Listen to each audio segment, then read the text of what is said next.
Howdy, howdy, howdy, and welcome to another episode of the DirtInfo podcast. This week, Carter and I talk World of Outlaws, Lucas Oil, XR Dominator, Spring Nationalses, and a bunch of other regional modified stock car and late model action.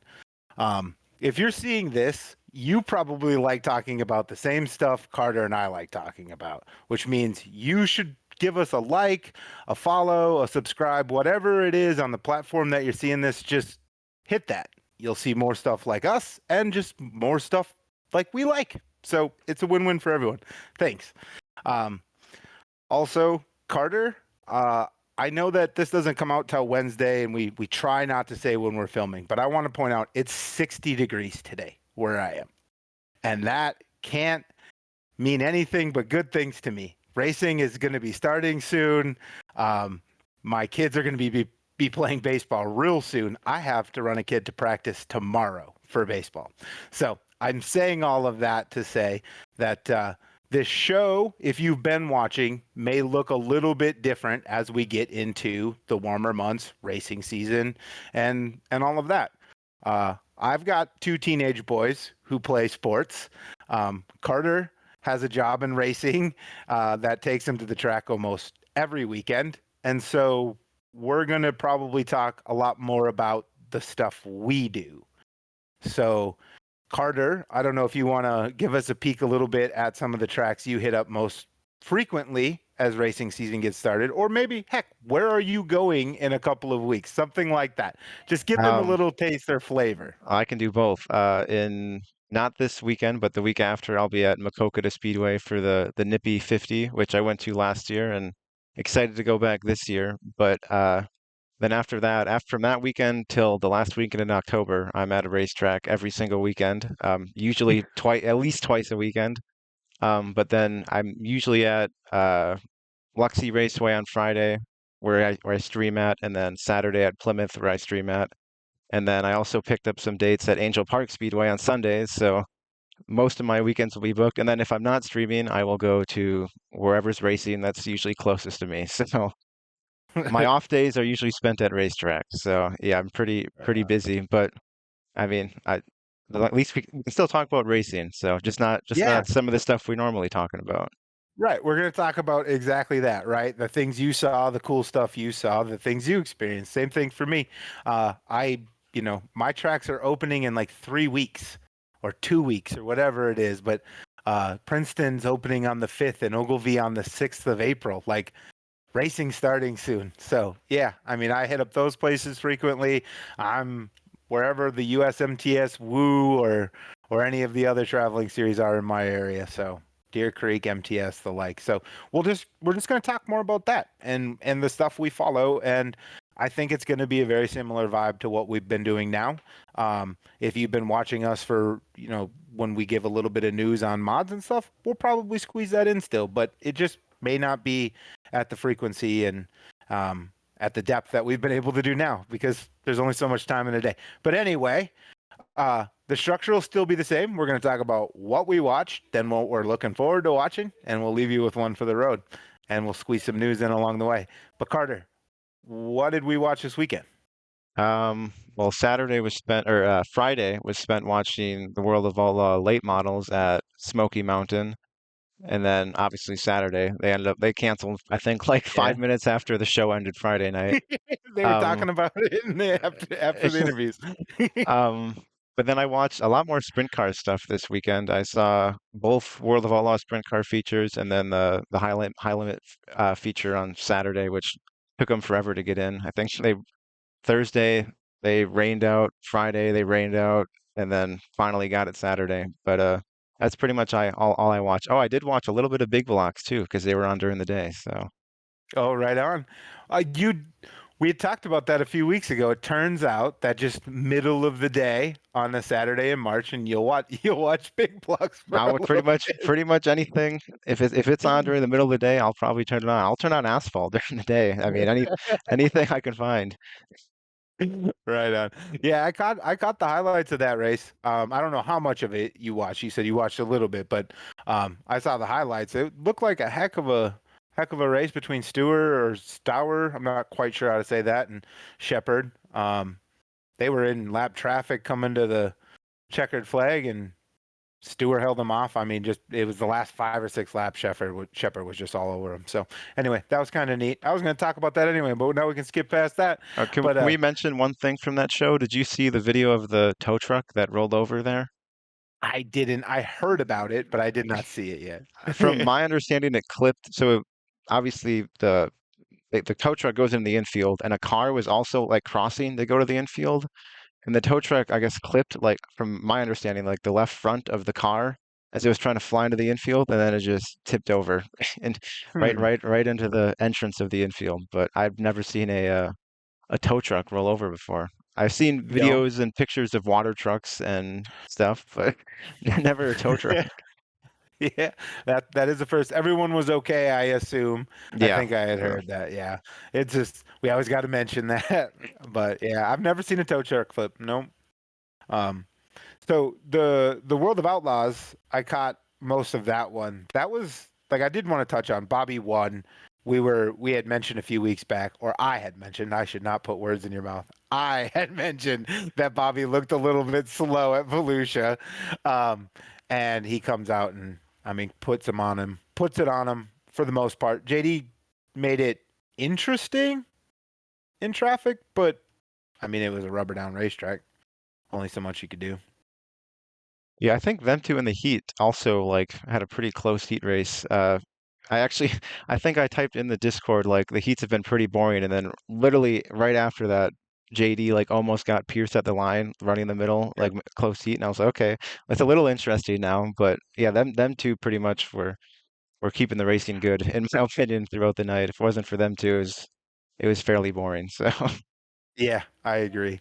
And thank you. I was going to mention that as well. Yeah, like he nearly nipped him in the heat, and then he was the only one who had anything for him in the feature, and he had to start, 2 or 3 rows back. So, um, they can't all be but good then races. So they can't. They can't. And it was to be fair, it was about as interesting as it could have been under the conditions. yeah. So take it for what it is, right? JD did poke a nose a fair bit of times, but there was just nothing there. So they made the best of the bad situation. But Bobby Pierce also took the lead in the overall standings, which probably might be the last time that we see a change at the top for that. So If it is going to change, it might be this weekend when they're in Georgia, just because it's an area Pierce isn't typically like good at. But then after that, they go to Illinois, and it's probably all over yeah, from there. So and then it's pretty lights out after that. So yeah.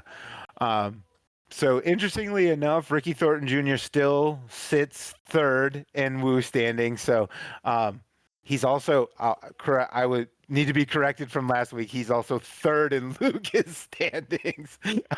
So he technically has a choice of which way to go, but I'll let you take all the credit for this. Carter, which do you think Ricky Thornton goes, Lucas or Woo?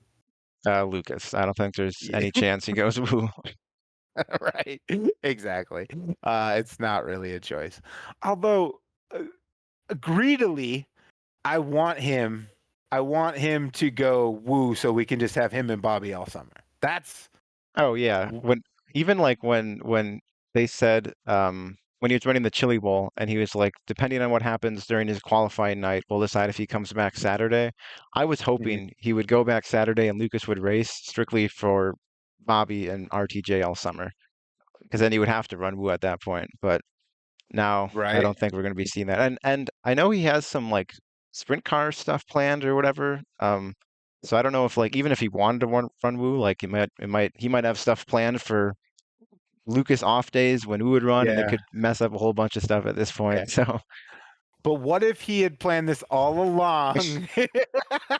I'm tinfoil hat.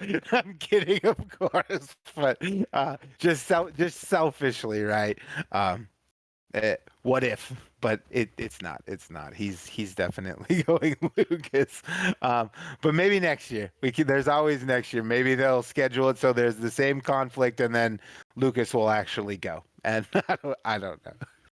Anyway, moving along. Too many what ifs and maybes. There was, so looking at this in preparation for the show, though, there was one interesting one that I saw, and that was, I think Max Blair has a bit of a choice. He's sitting 9th in Lucas, sitting 5th in Woo, or Outlaws. I'm gonna start saying Outlaws. We sound like a dog when we say Woo. Woo, it reminds me of my Huskies. Or maybe that's why I say it. Anyway, moving on. Sitting 5th for the Outlaws. I know you have not obsessed over it as much as I have, but we've talked about Blair a little bit on the show. I'd love to hear your opinion, which way you think he goes, and if you have any reason at all, or if it's just completely a hunch. I have no reason behind it, but I think he's going to go World of Outlaws. That's my guess. Yeah, and I think so too, just because he's sitting a little bit higher. But I don't know. I would have to. I guess I should have done more research and looked at the pay structures all the way down through the field. I just feel.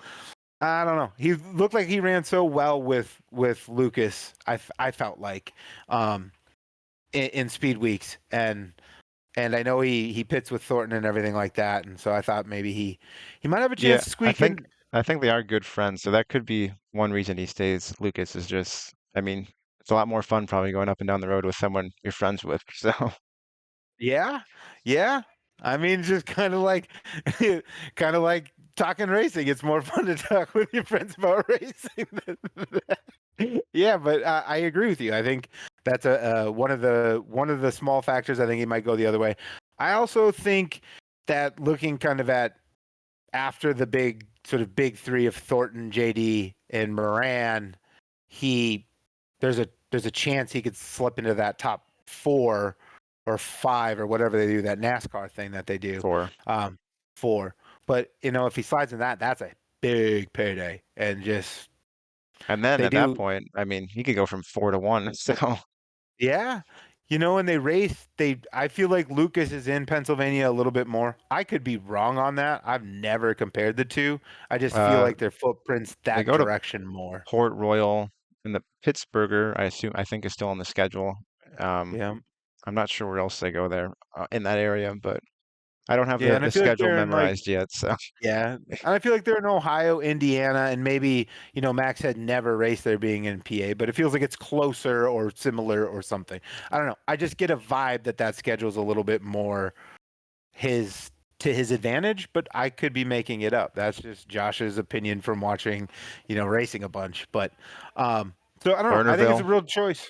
forgot What's about that? Lernerville too. That's another one Lernerville? where Yep. he's Yeah. raced at I think a good amount. So A good amount. Yep.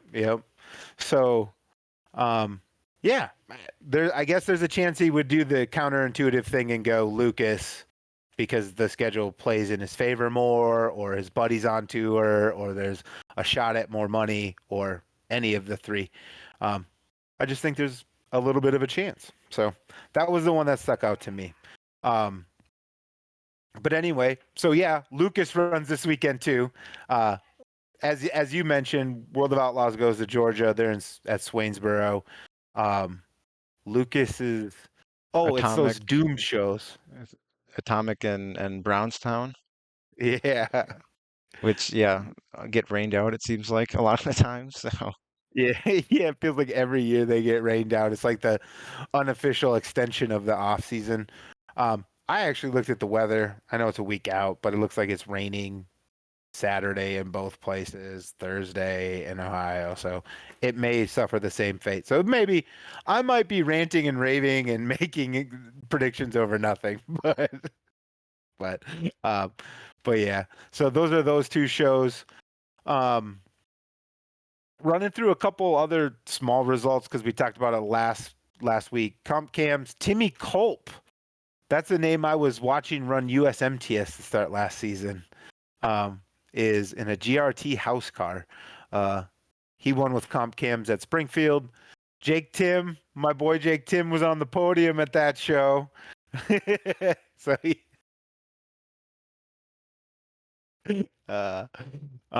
And then the Southern Thunder show at Lancaster. Who Lancaster, won that? Ben Watkins, Yeah, and a yeah, surprise Hudson O'Neill entrant.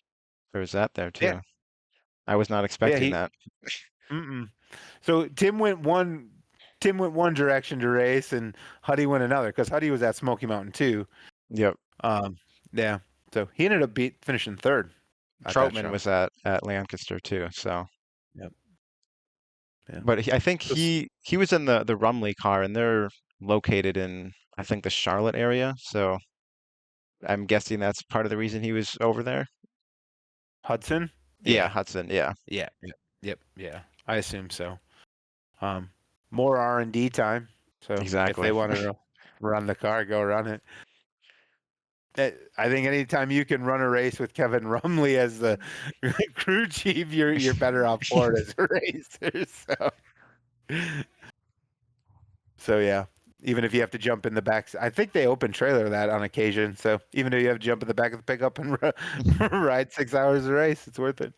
Um, so that's kind of the results and some of the things we're looking at as far as the late model world is concerned.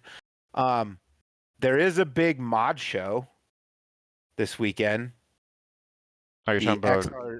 oh, they're talking about the IMCA show. Sorry, yeah, go ahead. Oh, yeah, no, no, no. Hey, I left it vague. If that's the big show lead, I got it. I can talk about him. We should mention we mentioned Beatrice last weekend real quick. As we were recording last weekend, we said they're gonna post at their if they're gonna run or not, like the next day, and of course they posted as we were recording. So Beatrice is did get postponed. If you were waiting to find out, if you somehow didn't see. Between last Wednesday and this Wednesday, you missed it. They're running. They practice tomorrow. I guess do you want to jump into that, go over that real quick? We kind of talked about it last week, but I mean Yeah, Grabowski, Isaac Malikotes when I saw going, Kelsey Black, and I think you said Hopshide isn't entered at the 100K, so I didn't see it. I'd assume he'd be running at Beatrice, and then whoever else decides to show up. I mean, it's $5,000, so Yeah, it's big money. 5K, and then stock cars are 2K too. So um, I don't know if that's a big enough draw for some guys, but I thought it was interesting. 2K for stock cars. The other thing I know, I maybe IMCA shows do this more frequently. I was caught off guard when I realized that the format is heat or draw for heat, run heat, and then they run a second heat, invert it. that's So invert the running order yeah. and run it So again. 141 Speedway, which is 30 minutes from my house. For the Clash at the Creek, that's what they that used to be their format forever. It's different now, but it was the mods would run two heats and then like for at 141, I don't know if they're doing this at Beatrice, but at 141 it would be you'd run two heats with the same guys, and if you started on the pole in the first heat, you would start Basically 10th in tail. the and then but then you get passing points. So you kind of get like it's like kind of even, it does it's not just one heat, and if you start third, you might be screwed with passing points because you're not, especially if there's a lot of passing. Depends on the track, pretty Mm-hmm. much. But I know Marshalltown. Me and Ryan went there last year for their Harvest Hustle, I think it was called. It was like their new fall special thing. And I think Beatrice is kind of copying that a bit more, where it's the same two heats thing, but I don't think you're with the same guys every time. I think it's two different or like Okay. different sets of guys, just so you're kind of racing different people and the fans are seeing, different guys Different together guys and on the whatnot. track. And Yeah. I don't know if Beatrice is doing it for every class, but that's what Marshalltown did. Every class ran two heats Friday, Yeah. and Yeah. I then did see.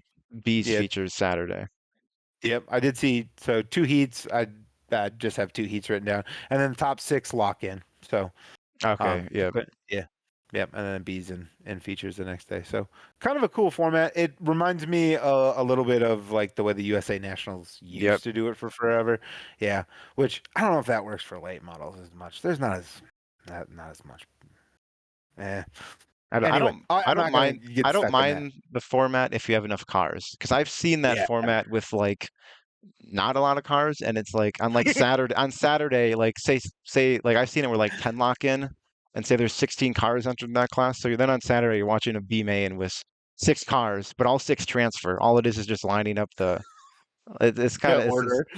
like why not just lock in all 16 and just save a race on Saturday at that point? But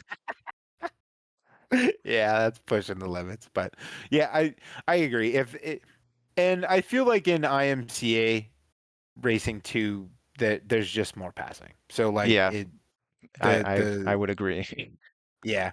So the classes and the competitors and the cars all just line up for that working a little bit better. Whereas like, super late models give a guy a pole or give him the rear and it may not make a huge bit of difference, Yeah, right? Everyone's just super fast. not often you're seeing a guy going like 10th to first in a heat Right. in late models where you see it very often in even like with Soda or USRA, like especially like stock kind of classes and stuff. Yeah.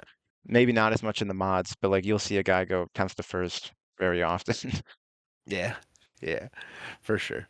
So kind of a cool format. And then I guess while we're on the topic of IMCA or IMCA-ish, there's another one you had mentioned, Scotland County. They're running, I don't think it's IMCA sanctioned. You No, warned me. yeah, it's I think it's more so IMCA rules, but I did see they made a post for like I think it was just B mods like with soda cars are legal if they do some Okay. changes and whatnot. But it's just a show I'm watching because it's in Missouri, but it's close to Iowa, and a lot of Iowa guys go. And you'll see maybe one or two Wisconsin guys, which is why I'm intrigued in it, just because some of the Yeah. local guys by me are going down. But yeah, it's just a show I'll kind of keep my eyes on. I think it's only 1200 or 1250 or something like that for mods and 12, stock cars. yeah, 1250, but each night. Yeah. So, So it's uh, it's not like a 5K, but it's decent pay. It's just something yeah, that that's a solid. I'll just something I'll have my eye on. See who Yeah. shows up. Yeah. When you had mentioned it, I went and looked at it and I kind of just did a head and I'm like, 1250. That's not terrible for IMCA mods 2 nights in a row. Like that, we were talking about payout bumps just last week or a couple weeks ago. And so, that's a decent number. Maybe And not enough to drive too far, but it's a solid number. that is a track that'll have a USMTS show at some point this year too. So I think they Right only on. run like 10ish shows a year. It's kind of like the specials throughout the year. So, Okay. but you'll Well, get to see it eventually. So yeah, I'll have to hunt down highlights of this show just so I can be prepared for the USMTS show. Probably not. But anyway, the big show that I'm paying attention to this weekend is the XR Dominator at Salina High Banks. I don't know if Salina High Banks. We're just gonna roll with it. Forget the it. Oklahoma Salina one, High right? Banks. The Oklahoma Because one. there's Yep. there's another one, and for the longest time I was thinking But this it's race was not in high banks. But I it's was not thinking it high was in banks. There's the Kansas this whole high, time. yeah, the high banks. We've corrected that a while ago. But yes, there was a moment when you thought it was in Kansas. It is not. This is the one in Oklahoma. Um, so I think when it was announced, there's a 200 entry limit. As of us recording this, it's somewhere around 75. Um, I suspect that may go up a little bit. I mean, they're actively pursuing getting some folks to go there. I think we had both noticed that Chase Holland was gifted an entry fee, and there may be or may not be another gifted entry fee available from a sponsor. Someone's donating entry fees, so that number may go up a little bit. I would wish it would. I mean, for $100,000 to win, you would like to think um, there'd be more cars. I think it'll But jump up a bit. I'd have to, although maybe some guys don't show up and then it evens out right at 75. So yeah, it could be. I'm hopeful. Just I don't know. When there's big money put up, if you want it to keep happening, we all gotta support it. So, um, do you think like that. sometimes we see in late models world where there's like a big show, but then like there's like 35 cars. I don't know. Maybe it's just kind of one of those deals where I don't know really what it is. It's just not like it's not like for in late model terms, it's not like an Eldora or something. It's just like a new event that I don't Mhm. know. It's not special anymore because it happened last year kind of thing. It could be. there is the idea of fatigue, right? We had 100,000 race last year, and we've had another one announced, and then another one announced, and then another one announced. You know, so like I think all of the big deal filled their 100 allotment. I think the other two big money shows are um, a little under where they had hoped to be at this point in time leading into the show. So that's a valid question. Is there some level of fatigue, or was it cool and worth the memories? Maybe to your exact point, it was cool and worth the memories the first time, but there's really only a handful of guys, 20. I mean, that's more than a handful, but maybe 20-ish mods in the country that you'd say are of the caliber to win this race. And I And mean, that might be, we've seen this with other shows too, where like the first, like it's something new or like totally different, and like everyone goes to it, and then the next year, I mean, Bristol Dirt Nationals, like they had tons of cars, and then the next year they still had a good car count, but it was nothing compared to the first year.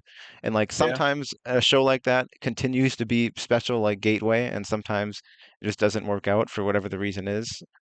yeah, It could just be like, it kind of seems random. Some of these like I'm not going to call this race a gimmick race, kind of like Bristol and Gateway sort of is, but there's like shows like that where they continue to be special and get just packed and bigger, and then they just other ones just hmm fade out for whatever the reason is. I don't really know why. yeah, yeah. I know that term is can be negative, right? Gimmick, but I think sometimes the gimmick works, and I think sometimes the Yeah, gimmick, I mean, I have no problem with gimmick like Gateway. I love. I would have liked to have yeah, gone to the Bristol Dirt Nationals. It's just something I yeah, didn't end up going to.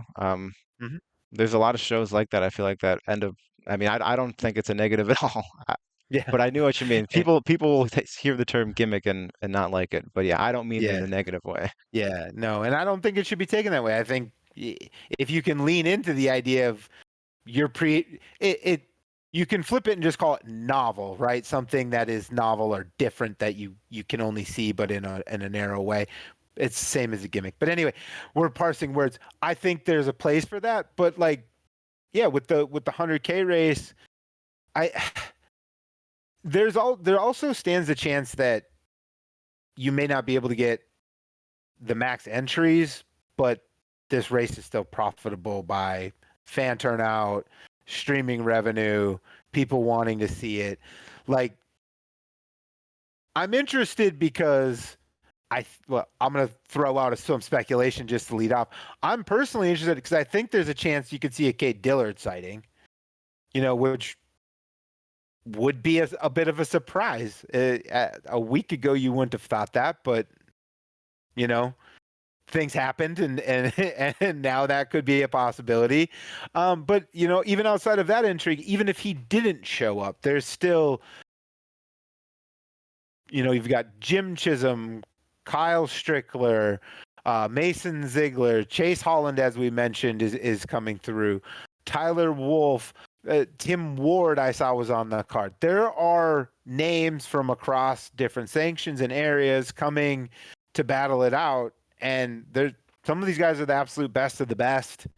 And it's whether there were 50 other guys I didn't really know or not, I don't know that it changes the quality of the race, if that Yeah, makes sense. sometimes too, like you could have 200 cars or you could have 75, but you're still going to have the same amount of like good drivers. You just might just have a lot more not as good drivers. I don't want to call them bad, you know Mm-hmm. what I mean?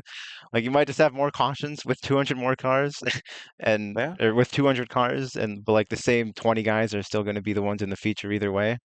So I mean, like you always want to see like the higher number. I mean, I am like just like this. Like when I show up to a race, like I'm way more excited when there's 60 cars versus 20, even if 40 Agreed. of those cars are guys that can barely make it around the track. For some reason, it's just Right. the race intrigues me more. But yeah, you don't Mhm. always need a super high car count to have an amazing race. So. And you got the star power still. I mean, I feel like majority of the USMTS, if not all, are going to be there. Plus, Fair. regional guys that maybe not be USMTS but are still competitive when they run with them. So And then I don't want to be like interloper here or there, but there are guys from UMP. Ziegler's going to be there. Ziegler, I think, was a pretty big factor in the big deal last year. Before I think a tire or mechanical issue. Anyway, he was in it. He was doing well. I recall that much. But you Nicely's know, on it too. Nicely's on it. Yeah, like you can't ignore that. Um, so it's a good field and it's a nice mix. I actually didn't see if Kurt Spalding was on the list. As of now, he's not. I don't think. Um, but anyway, no, he's not. Not yet. But there's a chance. Anyway, there's a chance for a bunch of these guys. But like, if he were to be there, I think he'd have a. I would legit think he had a legitimate shot at winning too. So, we'll see. I think it's a good mix of cars. The show should be solid. I think the one thing maybe that isn't as magical as you do lose the soup run factor a little bit. Oh, yeah. You know, there is something really cool and neat about that, but I still think if a guy can go from a D to the A, that's cool. Even if it isn't the same as someone going from like a K to a C. I don't know. Anyway, just throwing them letters, just saying letters. But you Um, get my point. do you wanna make a pick for the race? Um, yeah, I do. I'm gonna let you go first while I ponder for one more second, but Okay, I'll go with the guy who I saw was practicing there this past weekend, Jake O'Neill. okay. That is, Okay. yeah, I saw on Facebook he was getting some practice in, so I mean, he's got some laps around there, so I guess I'm sure a lot of other guys Yeah. do too. But Yeah, we haven't even said him. Another guy, total factor, finished second in a 50,000 race last year. Um, so I think because you're going with fact and reason, I'm going to go with heartstrings and it would be a cool story. And I'm going to go with Jason Hughes, um, who first year not running USMTS in forever, first year not manufacturing cars in forever. And I believe this track's kind of right in the backyard. So yeah, I'm going to go with him. I'm going to go with Jason Hughes. So. Uh, but yeah, other than that, though, I think that's all the talkers for today. That must mean, Carter, it's time for. the one for the road, and I'll start as usual. I think it was just past weekend, right before the Vegas high limit race. They announced like a new franchise. Was it franchise system or something with the word franchise? Whenever I see that, I think of Madden franchise, but A franchise system. franchise Yeah. system. And admittedly, I don't know how it totally works, but what I do know is somebody's walking home with $625,000 in 2029. And even if you're 15th, you're getting $130,000. And I think that's pretty cool. I mean, that's money you don't normally see in our sport. And I know, I don't know if it was Brad or Kyle Larson, but they were saying like they want their goal with this, part of their goal is to make it where High Limit or World of Outlaws, whatever, isn't just a stepping stone to NASCAR. They want it to be like this is their goal. Like they want to get to High Limit or whatever and just stay there and be able to make plenty of money doing that. Which I think is cool because I don't like losing guys like Corey Day and whatnot. So, because Yeah. I like Yeah. Corey Day a lot, so I would like to see him stay. Yeah, yeah, and he comes back for so I don't want to say one night only, but a much more rare appearance on Saturday and wins it. So Yeah, one race, one win. Yeah, I do want to yeah. mention one thing about we don't talk about sprint cars much this week, but I am High Limit's going to Tulare on Wednesday, and I am very excited to watch that. I love the California tracks, and they're at I think Paris and then Bakersfield at Kern County. It's a very confusing thing going on there, Oh but yeah, that, but yeah, yeah, I love the California track, so that is probably something I'll be keeping my eye on too this weekend that we didn't touch on earlier. So yeah, yeah. I didn't get a chance to enjoy much of the high limit race. Um, I was, it was yeah, interesting Saturday. yeah, We'll just say that. yeah. Yeah, yeah. Saturday was fun, and we'll leave her there.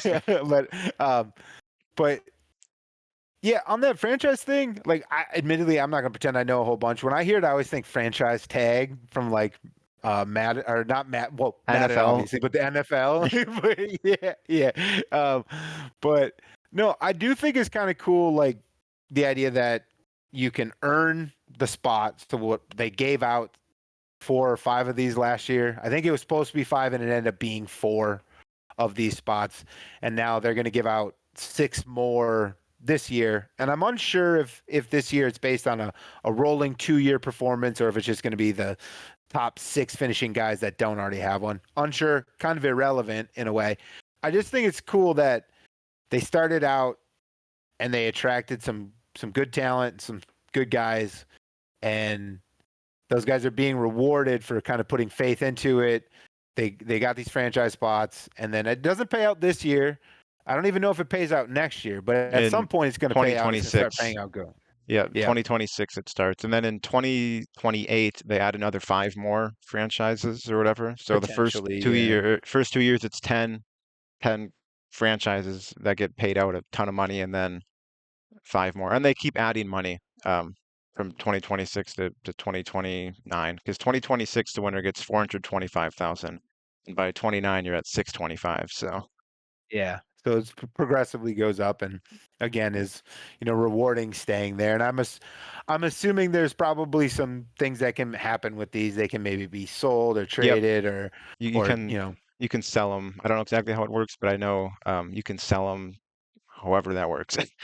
Yeah. So, but hey, it's at least an asset, and maybe, to their point, it's something that keeps someone connected to the sport, and they can make a living and stay racing and not have to try to go to that next step and keep the dirt guys on dirt. It's my personal favorite kind of racing, so obviously it must be everybody's favorite kind of racing. But all right.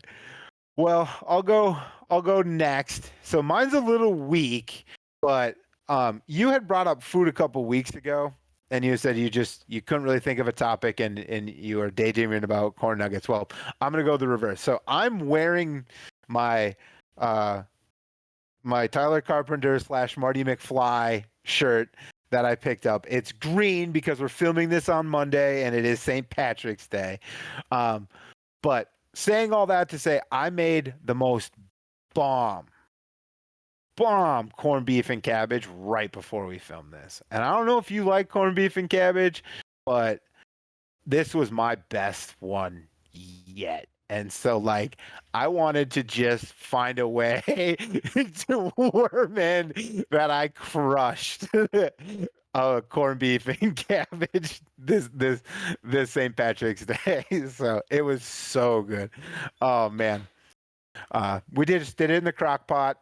I bragged about it. I'll say what I did. Put it in the crock pot, a little beef broth, let it cook for a few hours, then put the potatoes and the carrots in, let it cook for a few more hours, and then put the cabbage on top and let it cook for a few more hours. And then it was just all done at the same time. Oh man. Oh, so good. Little special seasoning. I did season as I went. I know it comes with a packet, but I put a little of my special secret seasoning that I put on all beef. I put that on there, and then I put some Danos on the on the vegetables. Anyway, now I'm just being a fat kid. So I'm gonna end it right there. We appreciate you for watching. Thank you for making it this far and listening to me brag about cooking.